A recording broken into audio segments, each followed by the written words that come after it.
여러분 안녕하세요. 찾아가는 새벽기도 시카고 한인제일 연합감리교회 조선영 목사입니다.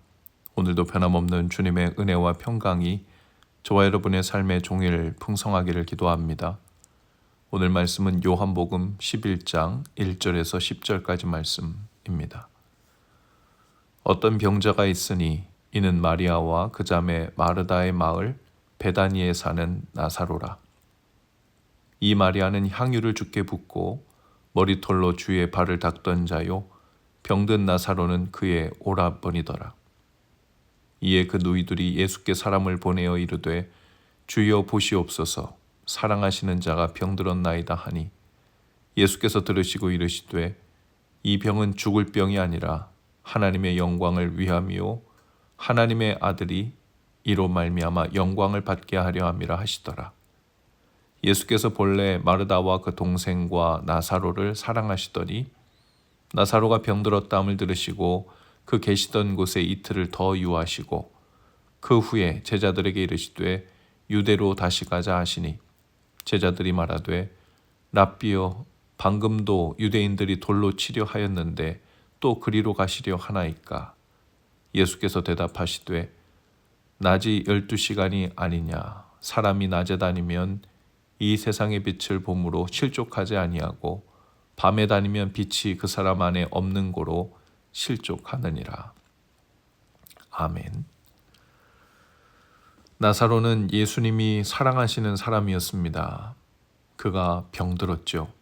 그리고 자매들은 급히 사람을 보냅니다. 주여 보시옵소서 사랑하시는 자가 병들었나이다. 이 한 문장 안에 모든 마음이 담겨 있죠.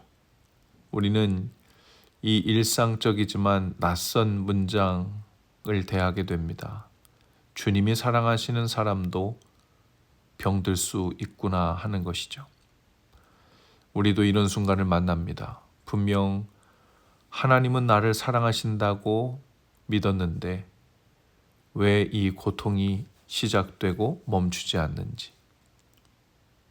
하나님이 사랑하시는데도 이런 고통이 생겨날 수 있는지, 왜 치유를 위한 기도는 응답이 더디고 오지 않는지, 그리고 그 침묵 앞에서 우리는 이따금 흔들릴 때가 있죠.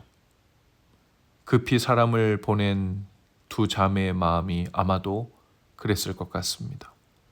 그런데 예수님은 이 소식을 들으시고 계시던 곳에 이틀을 더 머무셨다고 했습니다. 당장 출발해서 서둘러 가도 꼬박 3일이나 4일이 걸리는 먼 길인데 이틀을 계시던 곳에 더 머무셨다고 합니다. 위급한 일인 줄 몰라서도 아니었고 계시던 곳에 더 급한 일이 있는 것도 아니었습니다. 사랑하시기 때문에 이로 인한 더 큰 것을 준비하시려는 것이었습니다. 예수님은 4절에서 말씀하십니다. 이 병은 죽을 병이 아니다. 헬라어 원문의 뜻으로는 이 병은 죽음을 향하지 않는다. 이 병은 죽음이 목적지가 아니다. 라는 뜻입니다. 예수님은 나사로의 병을 부정하지 않으셨습니다. 나사로는 실제로 죽었고 무덤에 들어간 지 나흘이 지났죠. 현실을 외면하는 그런 위로가 아니었습니다. 다만 예수님은 그 병의 목적지를 바꾸셨습니다.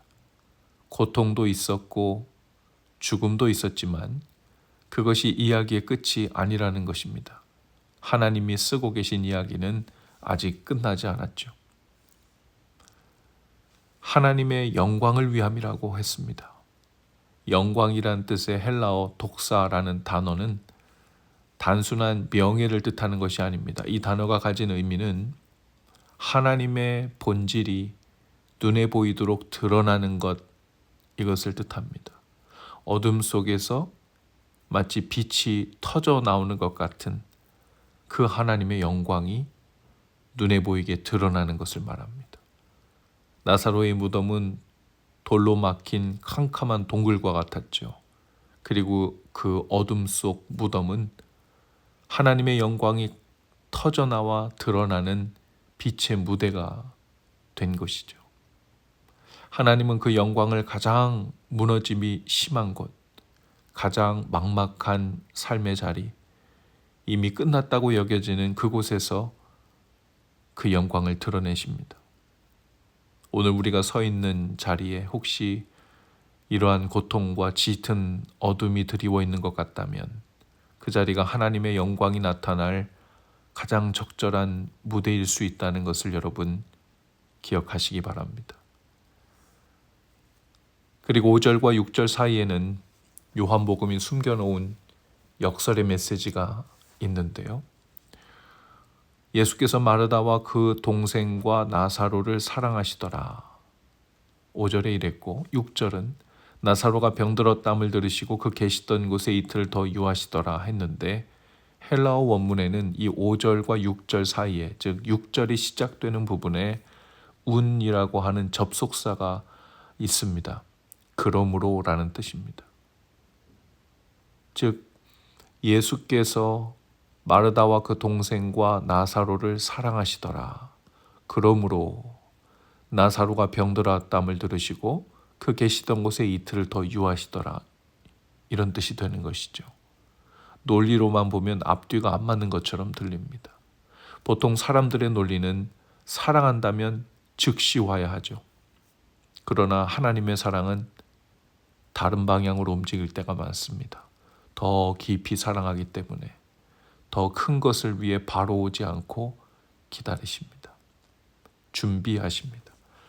하나님의 침묵은 사랑의 결여가 아니라 더 큰 사랑을 위한 준비입니다. 기도의 응답이 없는 것 같은 시간, 하나님이 떠나진 시간이 아닙니다. 하나님은 지금 무언가 저와 여러분을 위해 준비하고 계심을 믿으시기 바랍니다. 예수님께서 다시 나사로가 있는 곳으로 돌아가자고 했을 때 제자들은 두려웠죠. 유대인들이 돌로 치려고 했는데 왜 다시 그리로 가려고 하십니까? 예수님의 대답은 조용하고 단호했습니다. 낮이 12시간이 아니냐. 사람이 낮에 다니면 실족하지 아니하고 밤에 다니면 실족한다. 예수님은 유대인의 도를 보시고 움직이신 것이 아니고 언제나 하나님 아버지의 시간을 보시고 움직였죠. 그것을 낮이라고 표현한 것입니다. 위협이 사라진 것은 아니고 불안이 사라진 것도 아니지만 하나님의 시간이라는 빛 안에서 걸을 때 세상의 위협은 그 발걸음을 멈추지 못하죠. 세상의 어떤 위협도 불확실성도 하나님의 시간표를 멈출 수 없습니다. 나사로의 이야기는 아직 끝나지 않고 무덤가까지 이어집니다. 죽음처럼 보이는 이틀의 침묵 뒤에 예수님이 오셔서 돌무덤 앞에서 외치십니다. 나사로야 나오라. 그 음성 하나에 나흘된 죽음이 걸어 나옵니다. 하나님은 우리의 고통을 절대로 낭비하시는 법이 없으십니다. 또한 하나님의 지연은 거절이 아니라 하나님의 영광을 드러내고 그로 인해 우리로 하여금 더욱 믿으며 살게 하시려는 더 큰 사랑을 위한 준비 시간임을 여러분 믿으시기 바랍니다. 그리고 그 준비가 완성될 때 세상은 보게 될 것입니다. 하나님의 영광이 우리의 가장 어두운 자리에서 빛을 발하고 있는 것을 보게 될 것입니다. 기도하시겠습니다. 주님, 주님의 침묵이 거절이 아님을 이제 믿습니다. 오늘 우리의 가장 어두운 자리에서 더 큰 사랑을 준비하시는 주님 손을 신뢰하며 기다리는 날 되게 하옵소서. 예수님 이름으로 기도합니다. 아멘. 여러분 오늘도 말씀 동행으로 화이팅입니다. 오늘 저녁에는 세계 기도일 예배가 있습니다. 그로 인해 내일 토요일 새벽 기도는 교회에서 모이지 않고 찾아가는 새벽 기도회로 전환됩니다.